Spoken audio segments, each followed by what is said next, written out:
Hello again, everyone, and welcome back to Reddit Aliens. I'm John, and as always, thank you so much for being here. Good topic, one of my favorites. Let's do it. What's something that sounds like a conspiracy theory, but is actually true? Please remember to like, share, and subscribe. Operation Snow White. Basically, during the 1970s, the Church of Scientology was concerned with all the bad press surrounding them and all the other dirt on them that could be released. So they used a huge number of contacts that they had in various U.S. government agencies to destroy all negative information about the Church of Scientology and L. Ron Hubbard. The crazy thing is, they succeeded with much of the plan before they were caught. There was a shit ton of negative info on Scientology in the 70s, possibly enough to destroy the church, and it'll never see the light of day because they used their huge influence to have it destroyed. In 2002, a cable technician named Mark Klein, working for AT&T in San Francisco, was sitting at his desk when he received an email from his bosses that a representative from the NSA would be coming to visit for an unspecified reason. He was to give this NSA technician access to a cable substation for him to perform some work. The tech did his thing, and Mark moved on without thinking anything of it. A year later, in 2003, Mark was transferred to that cable substation and by chance was assigned to monitor the internet room. This was the room where all the fiber optic ocean cables that carry the country's internet traffic terminate. While he was reviewing engineering drawings, he realized that the schematics revealed a secret room. More importantly, the plans showed cabinets filled with fiber optic splitters coming off every cable and feeding into the secret room. And to make it even crazier, neither he nor anyone on his team had access to the secret room. Through his investigation, he discovered that the NSA representative he had escorted the previous year had worked to install this system, which was sending a copy of all internet traffic that passed through the substation straight to the NSA. In other words, he had proof that the federal government had the capacity to tap into all internet traffic in the country, and I mean all of it. Every email, instant message, electronic sale, medical or criminal records, research databases, everything, complete, unrestricted access. Like any sane person, he was extremely disturbed by this discovery. He went to his higher-ups, but was essentially told to just keep it quiet. After retiring in 2004, he linked up with a group called Electronic Frontier Foundation and essentially blew the whistle. He did interviews and handed over all his evidence to reporters. I watched one of these interviews in 2006, which is how I know about this story. I remember thinking it was so obvious once he explained it. Why wouldn't the NSA tap into the internet traffic in the age of war on terror? I'd watched Enemy of the State, but nothing happened. No one I spoke to seemed to believe it, and Mark Klein's story eventually seemed to just fade away. 7 years later, in 2013, Edward Snowden leaked documents essentially confirming everything, and then some. But to this day, everyone looks at me like a crazy person when I talk about knowing about it as early as 2006. The Brier Bunker. People love conspiracies about huge underground complexes built for the rich and famous to survive nuclear fallouts. Think Denver Airport, and that's exactly what Brier is. The bunker was built under the Brier Resort for Congress people to escape and was kept a secret for 30 years. Even though people suspected why there's a 7,000-foot airstrip for a town of 3,000 people, for the entire time it was functional. Every congressperson was assigned a bunk. These days you can take tours, and I'm sure we'll hear about the next bunker once it's defunct. That the US government actually had a paramilitary unit, that movie The Men Who Stare at Goats, it was based on a true story. The US military was actively trying to see if they could find people with skills like stopping the heart of a goat, dowsing, or psychic spying. The whole thing pretty much fell apart when it was deemed that the people participating were not very effective. If you have to stare at goat for hours in order to get it to fall over and die, how are they supposed to make it useful for an assassination? But bottom line, it did exist. Same with the Nazis having paranormal units during the 40s. Hitler believed in acquiring the Spear of Destiny because he believed it would help him win the war. along with other occult stuff. That's partly why the Wolfenstein games have made popular. Many prisons in the US are private, for-profit companies.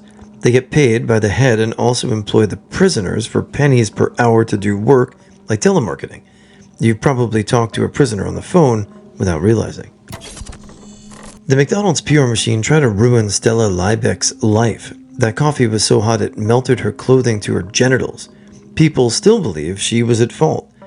I'd turn it around and ask how they'd feel if a parent accidentally spilled coffee on their child that was so hot it melted the child's clothes to her or his body. Somehow, it usually wakes people up. The US and the UK conspire to overthrow Iran's democratically elected Prime Minister Mohammad Mossadegh and restore the autocratic regime of the Pahlavi monarchy.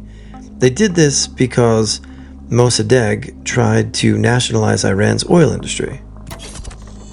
Big tobacco cover-up is a prime example. For decades, tobacco companies knew about the harmful and addictive effects of smoking, but actively suppressed research, manipulated data, and marketed cigarettes as safe. It wasn't until the 1990s, after internal documents were leaked, that the truth about their deceitful practices were fully exposed. A main ingredient in the flavor of Coca-Cola still only comes from processing cocoa leaves into cocaine. The extract goes to the Coca-Cola flavor profile, and the cocaine that is produced as a byproduct gets sold to the health industry for medicinal use. There's only one company in the US authorized to do this that has a special arrangement with the DEA for nearly 100 years. In the 60s and 70s, thousands of Native American women were sterilized without their consent as part of a practice to sterilize poor and minority women to help their financial situation and their family's quality of life by preventing unwanted pregnancies in poor communities. Some were not informed at all and had it done to them completely without their knowledge. Others were threatened with having their health care taken away if they did not agree to have it done to them. Some studies estimate that as many as 25 to 50% of Native American women were sterilized in the 1970s, representing tens of thousands of victims. This is essentially modern-day genocide in the United States. Nestle's baby formula scandal.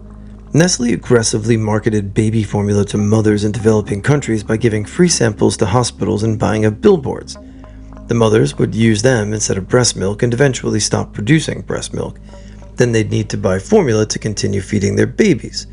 Formula needed to be mixed with water, but because they often didn't have clean water, they'd put their babies at risk mixing the formula with unclean water. Also, literacy rates were lower in a lot of those places, so the mothers didn't know how to clean the bottles and couldn't read the instructions on the packaging. Those that did often didn't have the means to carry them out. A lot of them, being poor, also resorted to watering down the formula to try and make it last longer, but then it wouldn't have enough nutrients for the baby. Nestle downplayed all of this and said it wasn't their responsibility, that people here didn't really have access to clean water, and that they were just giving people the freedom of choice. Oof. The Black Sox scandal was a major sports controversy that rocked the baseball world in 1919. It involved members of the Chicago White Sox, one of the best teams in the league at the time, who were accused of throwing the World Series against the Cincinnati Reds. The scandal involved 8 players, including shooter Joe Jackson, who allegedly accepted bribes from gamblers to intentionally lose games. At first, many people thought the scandal was just a conspiracy theory as the players denied any wrongdoing. The team was arguably in the top position, some of the accused were insanely popular, and some fans believed that the accusations were just a way to tarnish the team's reputation. However, an investigation uncovered evidence of a complex scheme involving gamblers, team owners, and players. The investigation revealed that the players had definitely accepted bribes to the tune of a couple million today. I'm not a huge sports fan at all, but I'm a history buff, and this was one of the most significant scandals in sports history, and it changed a lot of things for the entire sport, including getting a commissioner of baseball. Even though they were technically declared criminally innocent, all 8 players involved were all banned for life. and they will never be inducted into the Baseball Hall of Fame despite repeated attempts to do so over the decades. Look, all of these are very good, and actually the AT&T and NSA one I'd never heard of, so I appreciate that. Most of these I have. The Black Sox scandal in 1919 is bad. There's a pretty good film made about it called 8 Men Out. If you're curious, John Cusack's in it.